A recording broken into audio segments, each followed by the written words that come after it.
Hi, and welcome to the Working Differently in Extension podcast. I'm Bob Birch. It's great to have you along for today's podcast, as we're going to be talking about wearable technology and the connection that some of that technology might have to extension work with Aaron Yoder. Aaron's an assistant professor at the University of Nebraska Medical Center.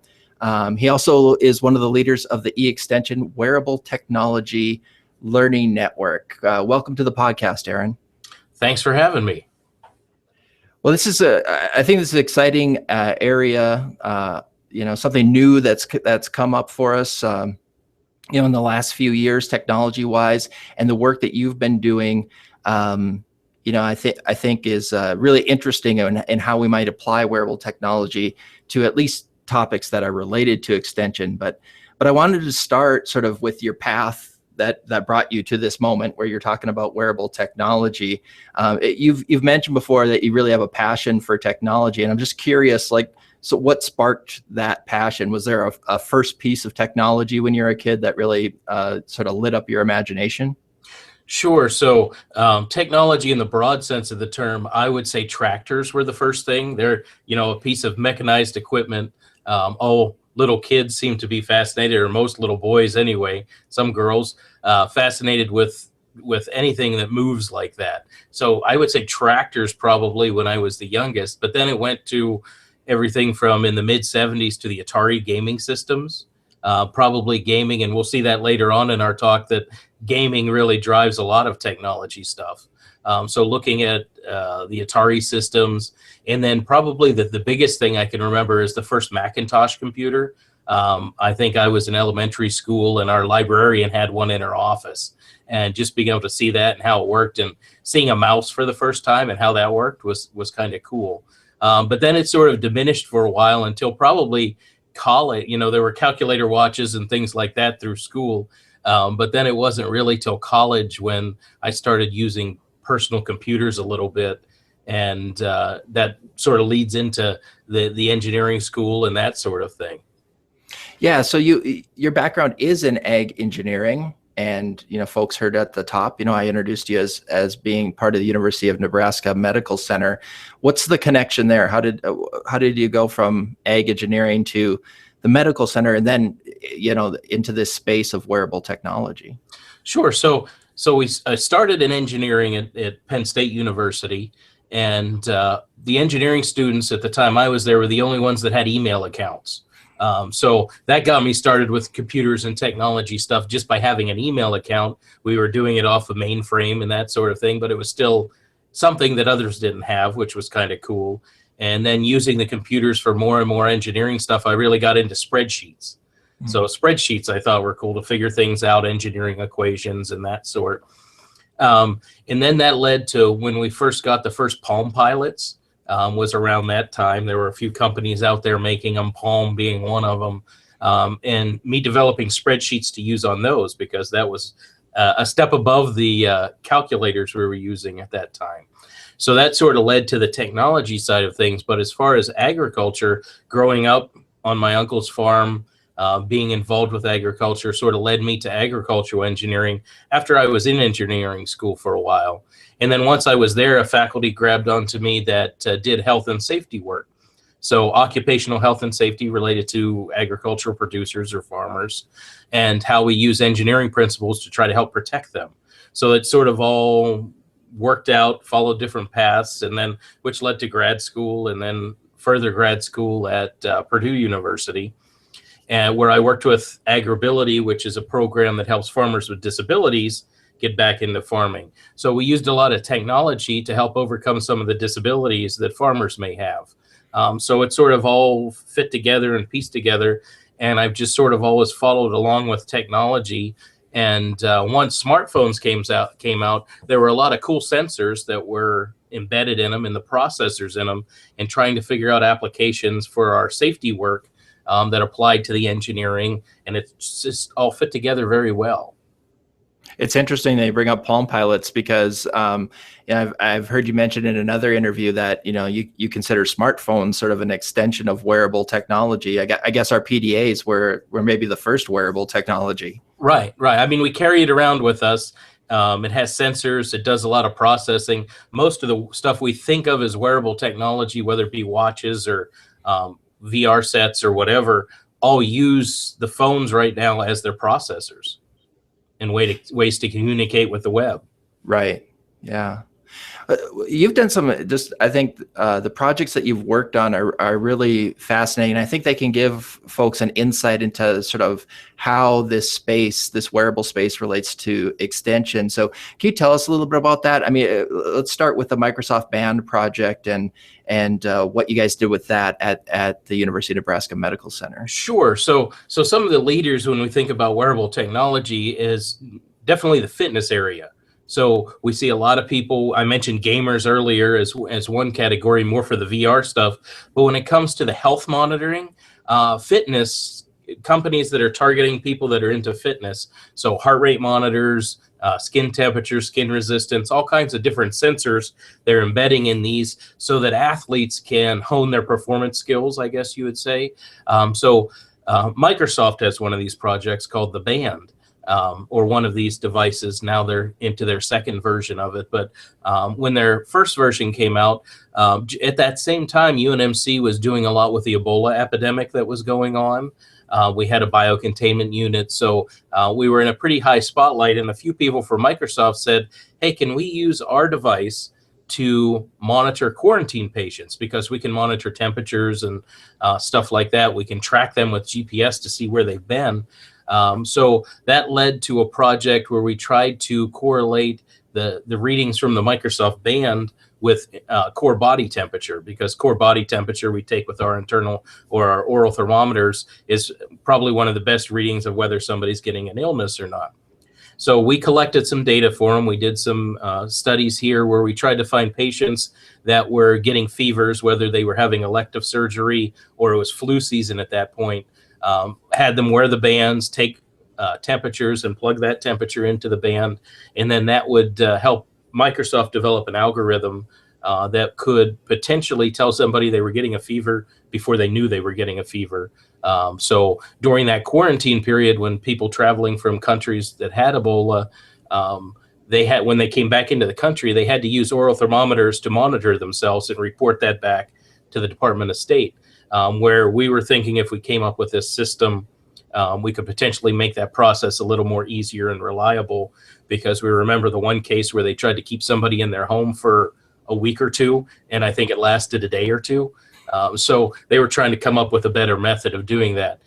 Since then, the Ebola has gone much lower profile. We haven't seen as much of that. Microsoft changed directions a little bit. Their innovation team changed a little bit. So that project, we did it. We collected some pilot data, and it sort of stopped there. So, but that led me to some other thoughts and ideas of how can we use that technology in safety and health, specifically to agriculture, but other places. How can we use it as a teaching tool? Because it really does engage some of the younger audiences to think about technology. I've participated in some 4-H science days, and when I take all my gadgets, people seem to be more interested in health and safety type of stuff than when you just try to give somebody a safety lecture. That normally doesn't go over very well. So that was one project that led to ideas like, can we detect heat illness in workers with it? So the field workers that are out there, we can monitor their skin temperature, their skin resistance, tell us whether they're sweating or not. And we know when people stop sweating, that's a bad sign for heat illness. So lots of things we can start collecting data for. And really now we're to the point where we need to start building those data sets so we can validate some of these ideas. Yeah, I think that's some of the ideas that you've shared about how this health monitoring can impact farm safety, I think might really make that real to our cooperative extension audience. So I've heard you talk before about a company kind of working on grain auger safety using some wearable technology. Can you talk about that a little bit? Sure. So there was a student from Purdue University that had asthma.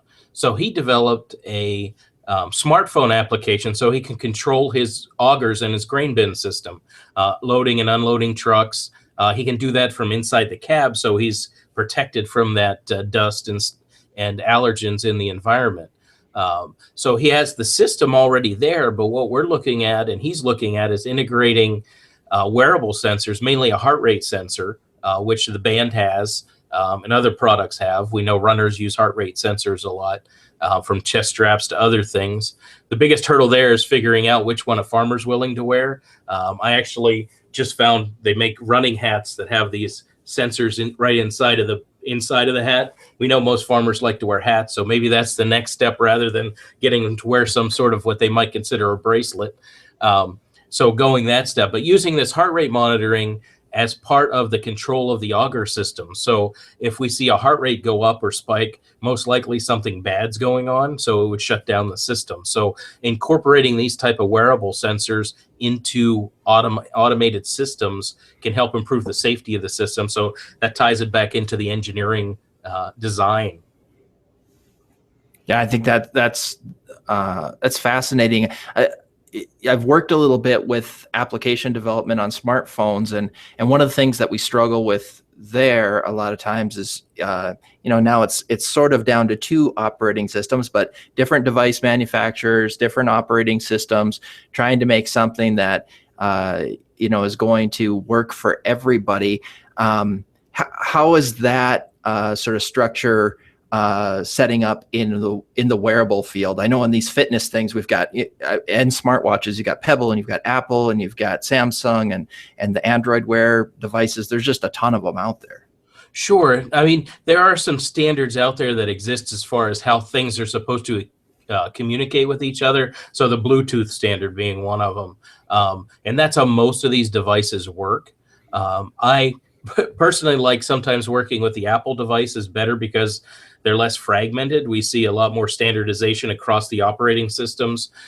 So if it works with one Apple device, it's most likely to work with others. An example, I have some Ryobi tools, the green stuff they sell at Home Depot. I have a pair of headphones that does noise canceling, but it uses the Ryobi app. And that app won't install on all versions of Android.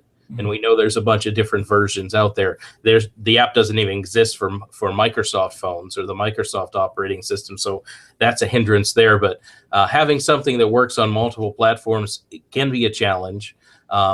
Luckily, the Bluetooth standard helps things work across those. So having some of the standards that already exist, hopefully the app developers are using the developer guidelines that are put out both by Google and by Apple. That helps a lot. But we had that issue when we were working with the Microsoft band. We had lots of issues with syncing, and that can be an issue. So when the sensors go down, what happens? We weren't collecting some of the information we needed to. So I think there's a lot of challenges still, mainly because it's so new. I mean, new things are being developed all the time, new sensors. There's different thought processes as far as, I know I have two of the hats that have the sensors. One of them works just like any heart rate monitor. The other one has its own app that you have to use to get it to work. So looking for that standardization helps, but I think the consumers are going to be what drives that to what standard. The stuff that doesn't work well is just not going to do well in the marketplace, and the stuff that does work well, that's going to become the standard. But things are developed so fast, and I've been part of standards development for other agricultural equipment. It takes a long time, and technology is advancing quicker than the standards can advance. We even see that in the drone marketplace, and with drones, just as a little aside, how the regulations and standards can't keep up with the technology. You mentioned the data that gets collected here, and it sort of leads me to this idea of what the role of extension might be. And I know for folks out there, you're not an extension. You've never had an extension appointment, so I'm gonna hesitate to ask you too much about how I've worked a lot with extension, and I've done extension type stuff just without the official appointment. Right. But from with your work with wearable technology and in-farm safety, what do you think some of the roles might be for extension educators in this wearable technology space? Well, first off, I think it's a great tool for engaging audiences. Like I said, when I've gone to 4-H days and science days and stuff, it really draws people in. So it gives you that opportunity to interact with them, especially some of the younger generations. But you'd be surprised even some of the older generations that like to see what's going on with it. Two terms that I like to use and pitch to educators is crowdsourcing and citizen science. They're both fairly developed sciences that use the crowd or use the general population to collect scientific data. And there's some arguments about how good the data is. A lot of those are subsided. If you collect enough data, it sort of levels that out a little bit. But those two processes can be really good for educating. One example, I talked about the noise canceling headphones I had from Ryobi. They're $20 for a set of earbuds. They provide hearing protection, but we're promoting those with FFA groups to give to their students, take them out to ag operations, and it collects noise level data. So it helps educate the students about that, but it also collects data for the researcher or for somebody that's interested in using that data. So the wearables can really be used as an educational tool, but then at that same time, they can be collecting data while you're educating with them. So I think they have lots of opportunities for extension and agriculture and other outreach educators to engage audiences as well as collect data.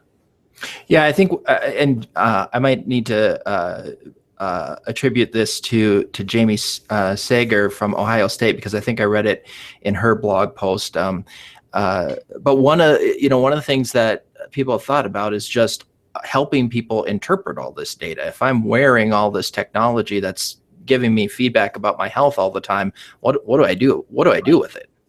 Right. So I think there's a role for educators there as well, and that's something we're looking at with our Wearable Technology Learning Network and e-extension, is how do we help people assist with all that. We've already heard stories from the healthcare side that the doctors really don't want to see all that data. They don't have time to process all that data. So it's sort of up to you to monitor it, and how much do you want to monitor it? Are you using it just as a motivator while you're doing it, or are you going to go back? I know a lot of athletes go back and look at that stuff to see, how was I feeling that day? What did I do? Did I drink less water? Did I drink more water? How did that affect my day when it comes to the health sensors? But yeah, giving people tools to help monitor and then to help evaluate all that data once they collect it, I think can be an area that still needs a lot of development. You mentioned some of these wearables as sort of a motivating factor, and earlier in our conversation, you mentioned gaming and kind of gamification, how that plays into some of this wearable technology. How does gaming and gamification kind of impact wearable technology? Sure. That reminds me of a side I'll try to remember about my daughter's wearable device that she got for Christmas. But the gamification, we see that used in, I know I have children in elementary school, so they're teaching them coding by gamification. So they have little blocks they can put together that makes their character do a certain thing. So they're trying to get their character to achieve a goal. You can do the same thing with wearables. I've seen where, you get so many credits on a game for taking so many steps. So different things of trying to, because especially the younger people are oftentimes motivated by that. And if you know anybody that plays Candy Crush or one of those type of games, they get pretty addicted to those. And if they could take an extra flight of stairs up to work and be able to play an extra level on a game like that, I think oftentimes you can tie those motivators in. There's more motivators than just gaming, though, and that's the one I was going to talk about. My daughter has a sort of a Fitbit type device that I think it's only sold through Target right now, but UNICEF is part of it. So every day that she takes at least 12,000 steps, it sends a food packet to a child in another country. So I've heard the term social entrepreneurship used for that before, where we're trying to do some sort of social good through an innovative product. So she's very motivated by that. She's disappointed the days that she isn't helping kids in other countries by taking a certain amount of steps. So it's motivating her to move more, but then it also has another benefit to someone else. Let's shift a little bit and talk about the learning network itself. E-extension is provided some incentive for these newer learning networks, and I know your wearable technology learning network is one of those. How has that come together so far? And oftentimes it's kind of a slow process. You get a lot of people that just are watching. I think we see that with social media and everything else. A lot of times people aren't participating. So our biggest challenge right now is figuring out how to get people to participate in the learning network. We have, 50 to 100 people that are in the group, probably 2 or 3 that are actively sharing stuff and participating. And we have a group here at UNMC inside of a Yammer site, which is just internal. And we have 63 people in that group, and I'm the only one that shares stuff. So I think a lot of people just are interested. Maybe it's not their first priority. Maybe they're not doing anything in that area, but they might be interested. So it's kind of slow. One by one, we try to engage people and get them to participate, get them to share what they're doing, because I know there's more people out there doing stuff than me, or I hope there's more people out there doing stuff than me. And just getting them to share the information. I know sometimes I think people are held back. They don't want to overburden other people with information that they're sharing. But I enjoy it when I get a little bit of interaction with other people to share that information. So it's kind of a slow process. So we're encouraging the people that are in there to try to share a little bit more, help each other's out with questions and resources, even if it's just asking a question and seeing if anybody has an answer to it. So it's a relatively new learning network. So we're trying to engage people as best we can. Informational items like we're doing now, I think, can help, and we can share these with other people to give them some ideas, or say, oh yeah, people may be doing stuff that they're not realizing they're doing sometimes even. Well, I'll plead guilty to lurking, because I have joined the community and haven't contributed a lot. And I guess from my perspective, not to make excuse or anything, but there is so much scope here. It seems like there's just a lot of things connected to wearable technology that it might be just a little bit of sensory overload in terms of what's actually worth sharing. Right. I would agree with that, and figuring out what's the best for the group and what to share. And I throw out different angles at things and see if anything sticks. Once in a while, I'll get a few responses. Most of the time, it's just people, hopefully they're at least consuming the information at this point and not just deleting the emails or the messages that they get. So at least somebody's getting something out of it, and I don't feel like the effort's wasted. But I think that's where it comes to figuring out what our target audience is, who the people in the group are, and what do they really want to know. Answering questions like the ones you've given me today help me think about what type of questions other people may have. One of the things that you've really been able to do, at least in your work with wearable technology, and it sounds like, as you describe your experience in your career, is align at least your passion for technology and also agriculture and farm safety with your work. And I think that's something that all of us, would like to strive for, I assume. I guess maybe I'll just speak for myself and not everybody. But so I'm curious, has that been difficult for you? What challenges have come up when in your efforts to align your passion and your work? Right. Sometimes it's taken several tries.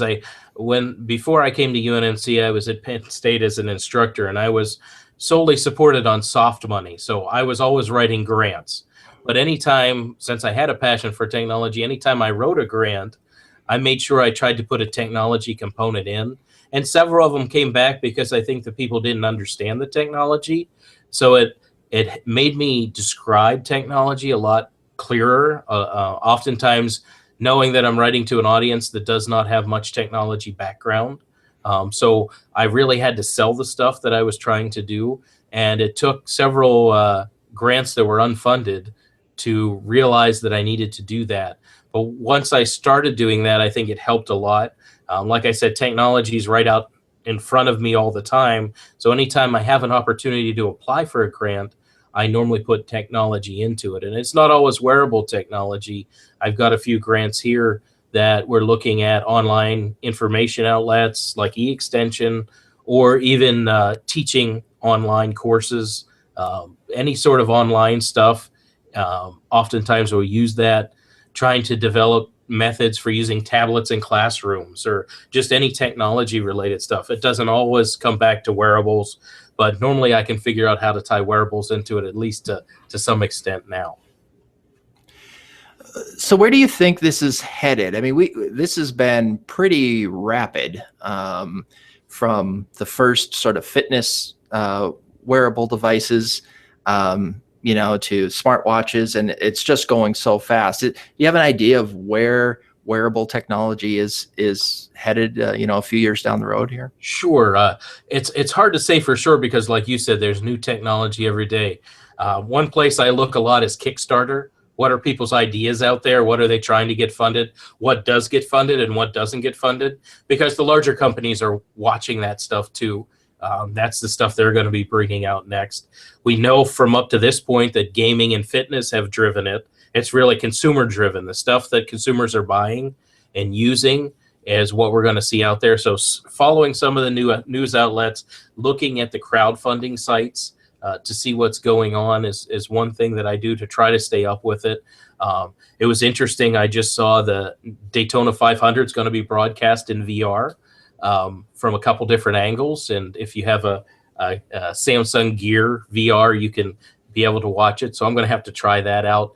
So now we're looking at sports. So beyond fitness, when it comes to I consider the virtual reality stuff almost wearable technology too. I know there's other groups that focus on that, but there's a lot of stuff we can do there. Both with that, we're seeing a big insurgence of uses of wearable technology in the healthcare field. The virtual reality stuff for training health professionals. But for the wearable stuff, I just saw something the other day with a VR helping patients that have different conditions, sometimes depression and other things. It can be used to treat that. The wearable sensors help get people out of the hospital sooner. I've seen a lot of baby monitoring devices that monitor heart rates and skin temperatures and stuff. So I think there's just looking at where it's emerging, seeing where it's successful, seeing where the consumers are accepting it is where it's going to go. So we can't predict too far out, but we know there's more and more sensors. The cost of the sensors getting less and less with the multiple sensor devices. And the same way cell phones, when they first came out, we were really underutilizing a lot of the technology that was in them. So I don't know if we'll see a whole lot of new products, but it might be new applications or new ways of utilizing them or better sensors. Just like every time a cell phone comes out, the camera gets a little better and a little better and a little better. I think the accuracy of these sensors and the applications of the sensors, we're going to see. Of course, they're trying to dabble in new markets, everything from payment systems. So Apple Pay and Google Pay and other things like that. What else can we do with them? So just watching what the consumers want, looking at those crowdfunding sites, I think is a great place for speculating what's going to be coming along in the future. I guess one just a final thought on that was we see now several projects related to air quality monitoring, and air quality has been an issue. So now they make some wearable sensors again that pair up with your phone to measure and create maps of air quality, say in a city or an urban area. A lot of times looking at particulates in the air. And again, that affects asthma, which goes back to the health effects. So I think there's some other sensors that we may see, but I think optimizing the sensors we have too.